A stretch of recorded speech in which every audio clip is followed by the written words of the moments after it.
my name is Manilyn Cabusao from Hino Naga, Cebu. Thank you, Miss Tony. I love your 3-day sales executive masterclass training because it helped me to boost my confidence and yung paano po ako nagiging makita ko sa sarili ko. Napaka-importante po ang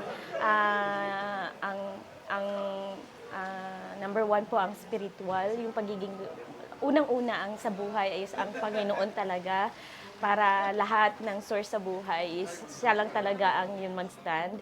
At yung pagtingin sa sarili ko, laging unahin lagi ang sarili para para paglabas natin sa bahay o paglabas natin sa pagtrabaho sa sales is yun makikita talaga yung natutunan namin, yung laging unahin ang sarili, ayusin lagi ang sarili. Yun lang po. Thank you so much.